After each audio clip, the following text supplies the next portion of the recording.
नमस्कार, मैं नुपुर जारोली जैन आप सभी दर्शकों का अपने मनपसंद अन्नदाता कार्यक्रम में स्वागत करती हूँ। किसान माटी से समृद्ध होते हैं, वे मिट्टी से सोना उपजाते हैं, अपने श्रम से संसार का पेट भरते हैं और मौसम के बदलते मिजाज को पहचान कर अपने कार्य में लगातार जुटे रहते हैं।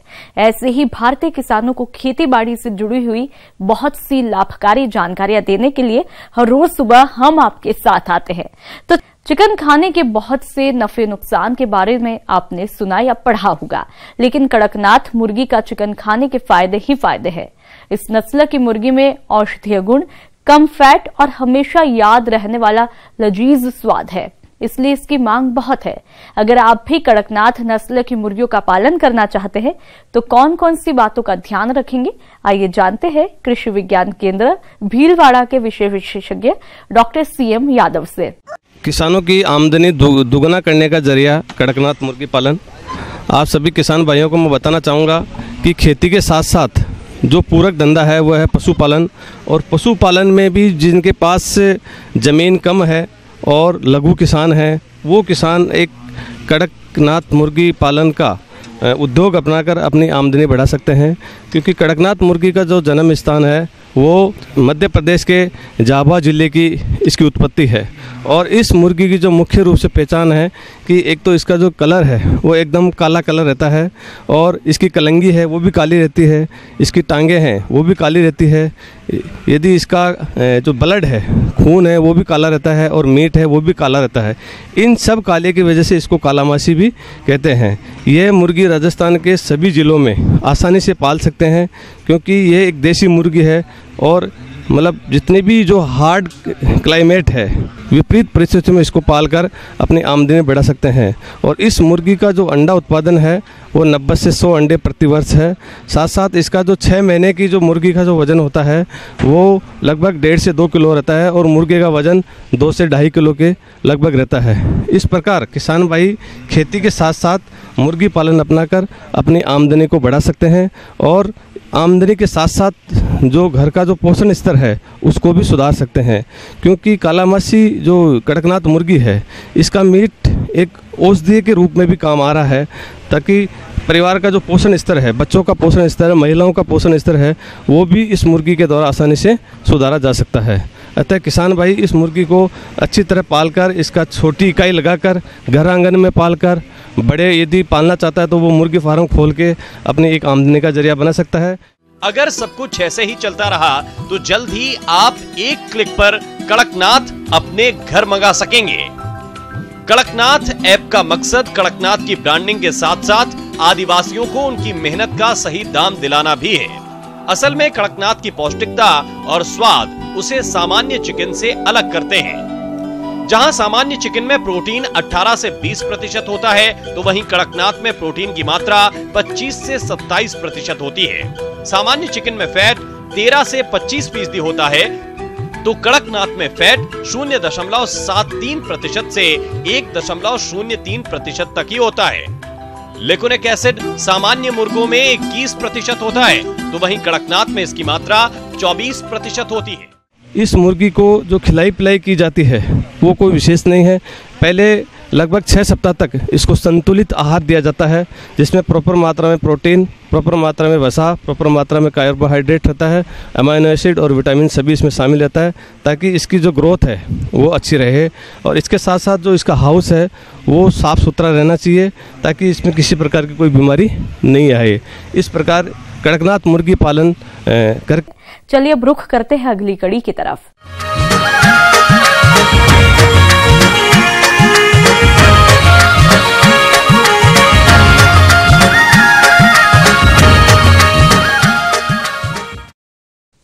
किसान भाइयों, जैसा कि इस समय सोयाबीन की फसल फलियों की अवस्था पर है, हमारे जो किसान बीज उत्पादन के लिए सोयाबीन की फसल लगाए हैं वे अपनी फसल में इस समय उच्च गुणवत्ता वाले बीज का उत्पादन लेने के लिए कौन कौन से कार्यों को करें, तो आइए इस विषय पर तकनीकी जानकारी लेते हैं कृषि वैज्ञानिक डॉक्टर PB शर्मा से।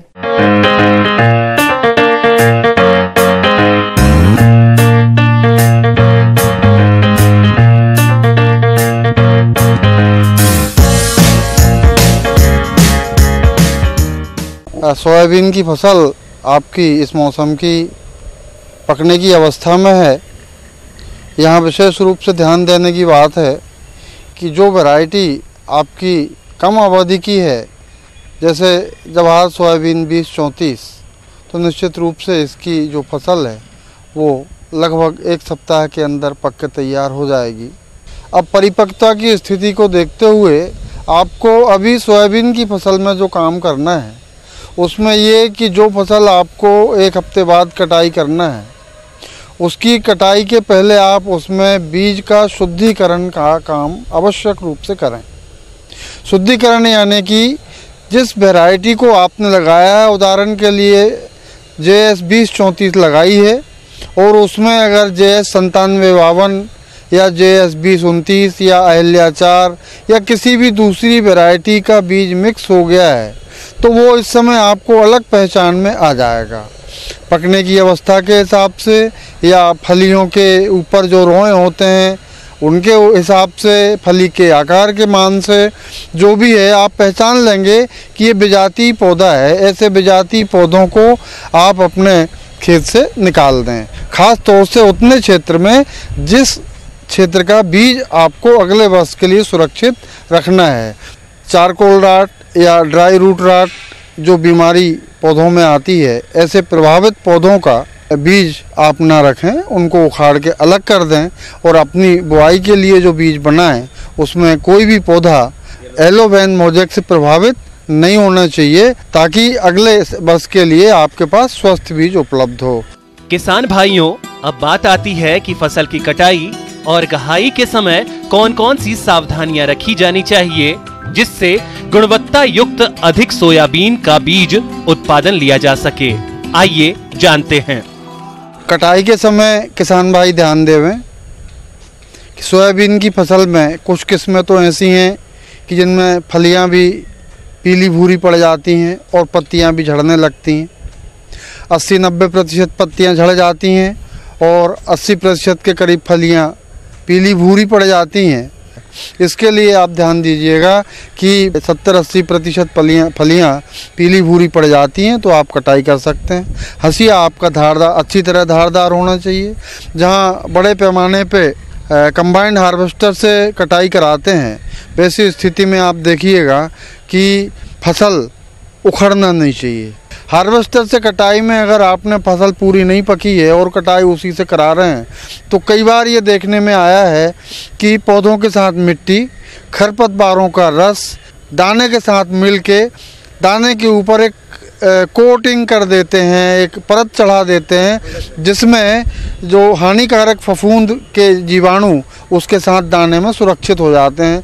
और अगले वर्ष जब आप वो बीज बोनी में प्रयोग करेंगे तो निश्चित रूप से वो दाने को ख़राब करेगा, अंकुरन कम होगा। तो ये कटाई के समय की जो सावधानी है विशेषकर ध्यान दें।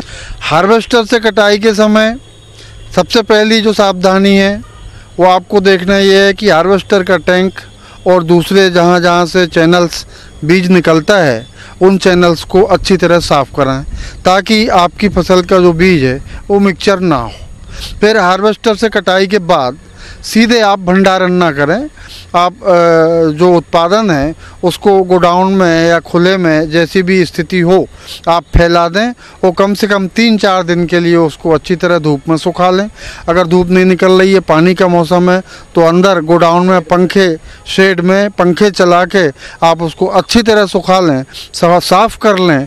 किसी भी प्रकार के खरपतवारों के बीज, पत्ते, डंठल, ऐसी मिक्सचर जो चीज़ें हैं वो ना हो, ताकि बीज में आपको वो नमी प्रभावित कर सके, उसकी गुणवत्ता बनी रहे।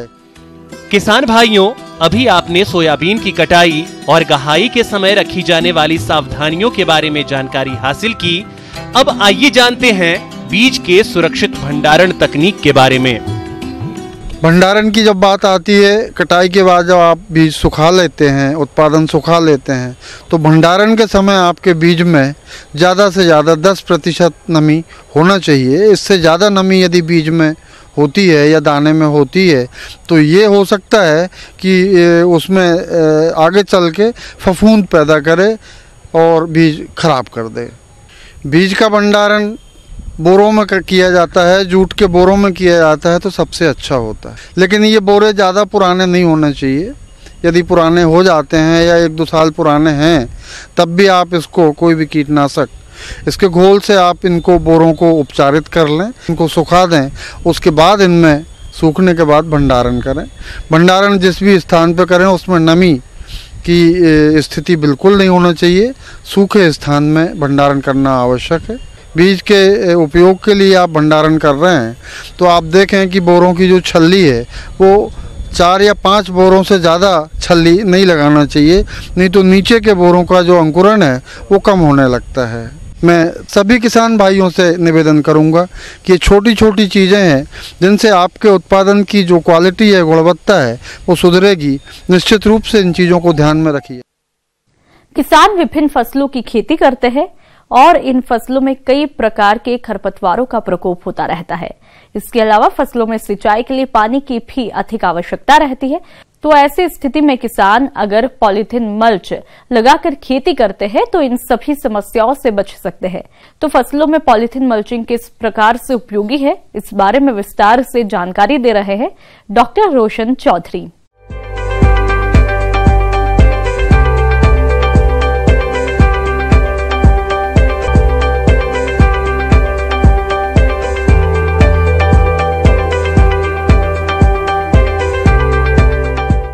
पॉलीथीन मल्च से हम कैसे खरपतवार को नियंत्रित कर सकते हैं उसके बारे में आज हम यहाँ करेंगे।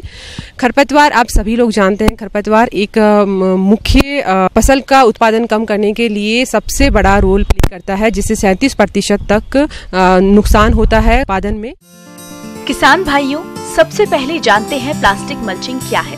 खेत में लगे पौधों की जमीन को चारों तरफ से प्लास्टिक फिल्म के द्वारा सही तरीके से ढकने की प्रणाली को प्लास्टिक मल्चिंग कहते हैं।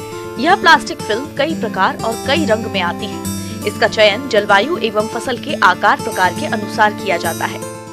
मल्च की हम बात करें तो ये एक ऐसी तकनीकी है जिसके अंदर खेत को अच्छे से तैयार करके ट्रैक्टर से और उसके अंदर फसल उत्पादन के लिए खाद उर्वरक डालकर भूमि को समतल करके प्लास्टिक बिछा दी जाती है और उसमें छेद करके हम लोग फसल का बीज डालते हैं और फिर हम लोग फसल उगाते हैं। बैंगन है, सभी जिनको रीच और फरो के अंदर लगाया जाता है उनमें प्लास्टिक मल्च काम में ली जाती है। काली पॉलीथीन के दूसरी साइड सिल्वर होता है, जिसको काले कलर को हम लोग नीचे की साइड करते हैं और सिल्वर कलर को हम ऊपर की साइड करते हैं। इसकी सफ़ेद पॉलीथीन भी आती है, लेकिन सफ़ेद पॉलीथीन हम सॉइल सोलराइजेशन के लिए काम में ली जाती है, जो समर के टाइम पे खेत के अंदर बिछा दी जाती है, जिससे कि कीड़े मकोड़े और बीमारियों को दूर किया जा सकता है। बस इस प्लास्टिक मल्च के लिए हमेशा काली पॉलीथीन काम में ली जाती है, जो 25 माइक्रोन की होती है। प्लास्टिक मल्चिंग लगाने का सही तरीका, जिस खेत में फसल लगानी है उसे पहले अच्छे से जुताई कर समतल कर ले, फिर उसमें गोबर की खाद और मिट्टी परीक्षण करवा के उचित मात्रा में उर्वरक दे, फिर खेत में उठी हुई क्यारी बना ले, फिर उनके ऊपर ड्रिप सिंचाई की पाइपलाइन को बिछा ले, फिर 25 से 30 माइक्रोन या जैसी आवश्यकता हो प्लास्टिक मल्च फिल्म जो फसल के लिए बेहतर रहती है उचित तरीके से बिछा दें। फिर फिल्म के दोनों किनारों को मिट्टी की परत से दबा दें। इससे आप ट्रैक्टर चालित यंत्र से दबा सकते हैं। फिर उस फिल्म पर गोलाई में पाइप से पौधों की दूरी तय कर गोलाकार छिद्र कर लें। इन छेदों में बीज या नर्सरी में तैयार पौधों का रोपण करते हैं। जब हम इसको लगा देते हैं तो फिर जो नीचे इसका खरपतवार है वो उग नहीं पाता, क्योंकि उसको ना नमी मिल पाती है ना तापमान मिल पाता है और उसको जो उगने के लिए कुछ भी नहीं मिल पाता, जिससे कि उसकी वृद्धि रुक जाती है और खरपतवार नियंत्रण तो लॉस होता है वो भी नहीं होगा। इससे फसल की उर्वरा शक्ति बनी रहेगी और फसल उत्पादन बढ़ेगा। एक वापिस से इंडस्ट्री के अंदर वापिस ये पॉलीथीन को भेजकर उसका रीयूज किया जा सकता है। बात आती है कि इसकी कॉस्ट बहुत ज़्यादा पड़ती है, तो इसकी कॉस्ट 4500 से 8000 पर बीघा के हिसाब से है। बट कॉस्ट के साथ साथ आप उसके फायदे देखिए कि उसके अंदर आपकी भूमि में नमी बनी रहेगी, वाष्पोत्सर्जन कम होगा, आपके जो खरपतवार नियंत्रण जो सबसे बड़ी बीमारी है, जो खरपतवार नियंत्रण तो होता ही होता है, जो खरपतवार के अंदर बीमारियां होती हैं जो पौधों तक पहुंच जाती हैं, उनसे भी नुकसान को बचाए रख सकता है। किसान की आमदनी दोगुनी होगी और खर्चा कम होगा। प्लास्टिक मल्चिंग से होने वाले लाभ। इस तकनीक से खेत में पानी की नमी को बनाए रखने और वाष्पीकरण को रोका जाता है। ये तकनीक खेत में मिट्टी के कटाव को भी रोकती है और खेत में खरपतवार को होने से बचाया जाता है और फसल को लंबे समय तक कीट रोगों से सुरक्षित रखने में बहुत सहायक होती है। इससे पौधों की जड़ों का विकास अच्छा होता है एवं पैदावार अधिक और गुणवत्ता युक्त मिलती है। 4500 से लेके 8000 तक पर बीघा के हिसाब से, बट उत्पादन इसका देखा जाए तो 25 से 30 हजार आपके 1 हेक्टेयर से आप इसका उत्पादन ले सकते हैं।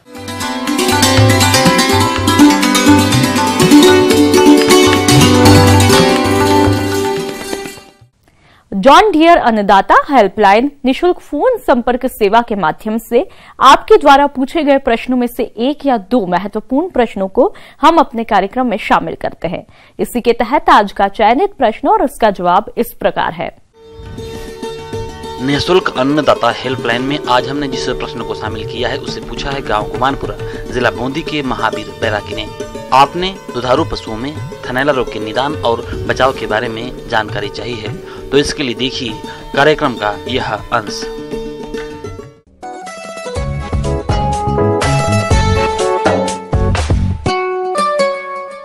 पशुओं का इस समय मुख्य आहार हरा चारा होता है।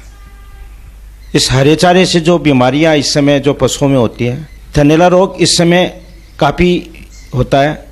इसमें पशुओं में रूमन का जो पेट होता है, इसका बड़ा पेट जिसको बोलते हैं पशुओं में, उसका टेम्परेचर बहुत ज़्यादा बढ़ जाता है और पशु हाँफने लग जाता है, जिसकी वजह से कि जो टेम्परेचर बढ़ता है उसमें बैक्टीरिया ख़त्म हो जाते हैं और पीएच बढ़ जाती है उसकी। जब पीएच बढ़ जाती है तो ये पीएच क्या मिलके ब्लड के माध्यम से दूध की पीएच भी बढ़ जाती है, जिससे कि दूध में फ्लैक्स वगैरह और दूध गर्म होने लग जाता है।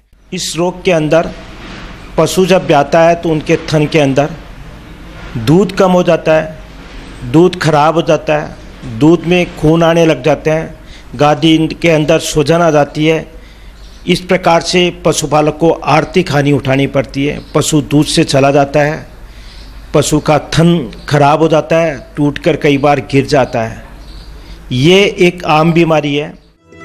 पशुपालक भाइयों, जैसा कि ये कहावत है कि उपचार से रोकथाम भला, तो आपको इस थनैला रोग से बचाने के लिए कुछ सावधानियां रखनी पड़ेंगी। तो किस प्रकार से करें अपने पशुओं का थनैला रोग से बचाव, आइए जानते हैं। इसका सबसे बड़े उपाय क्या है? समर मेस्टाइटिस में जो समर मेस्टाइटिस होते हैं उसमें पशुओं में जो थनैला होता है वो पीएच की वजह से होता है।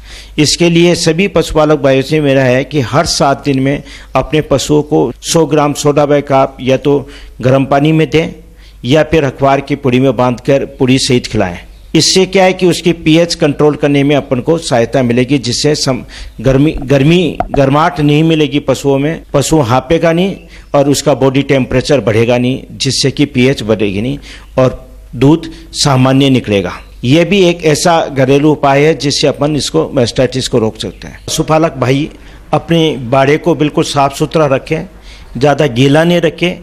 पशु ब्याने के दूध निकालने के समय बैठना नहीं चाहिए तुरंत, कि बैठता है तो उसके टीथ खुले रहते हैं, जिससे कि इन्फेक्शन अंदर चला जाता है। और ये इन्फेक्शन क्या इतना स्लो जाता है कि पशुपालक को शुरू में पता नहीं लगता। जब उसकी गादी में सूजन आती है तब उसको पता लगता है, तब भी वो काफ़ी देर कर जाता है और निकटवर्ती पशु चिकित्सा संस्था से संपर्क नहीं करता और अपने झाड़े जोड़ी में विश्वास करता है और उसको ये देसी उपचार करता रहता है, जब काफ़ी देर हो जाती है और उसका टीथ बिल्कुल खराब हो जाता है। यदि गाय भैंसों में थनैला रोग हो जाता है तो आप किस प्रकार से करें इनका उपचार, चलिए ये भी हम आपको बताते हैं। यदि उसके बावजूद भी मेस्टाइटिस नहीं है तो किसी निकटवर्ती पशु चिकित्सक से संपर्क करें और अपने पशु को तत्काल दिखाएं, जिससे कि इसको जल्दी से जल्दी इसका निराकरण कर सकें। इसके लिए पशुपालक भाइयों 3 दिन तक अपन को कम से कम इसका एंटीबायोटिक का ट्रीटमेंट करवाना है और बुखार व सूजन के लिए रोकने के लिए इसको एनाल्जेसिक दवाई 3 दिन तक देनी है और एविल और डेक्सोना या कोई भी कोर्टिकोस्टेरॉइड दवाई भी अपन को 3 दिन तक इसका देंगे। और एक दूसरा और है कि इसमें हल्के ठंडे पानी से इसको अपन को साफ भी करते रहना है, उसके अडर को साफ करते रहना है, जिससे कि अडर में सूजन कम की। आइए अब एक नजर डालते हैं राज्य के कुछ चुनी हुई मंडियों के प्रमुख फसलों के बाजार भाव पर।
हम ये उम्मीद करते हैं कि आज का कार्यक्रम आप सभी दर्शकों के लिए उपयोगी रहा होगा।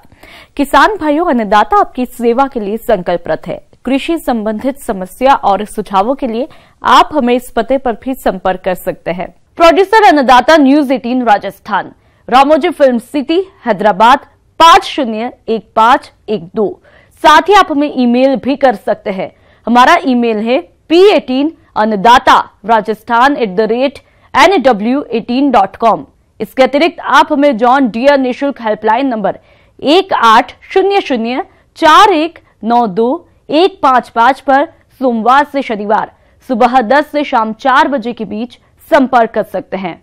किसान भाइयों, अब समय हो रहा है आपसे विदा लेने का, तो हमारी अन्नदाता टीम को दीजिए इजाजत।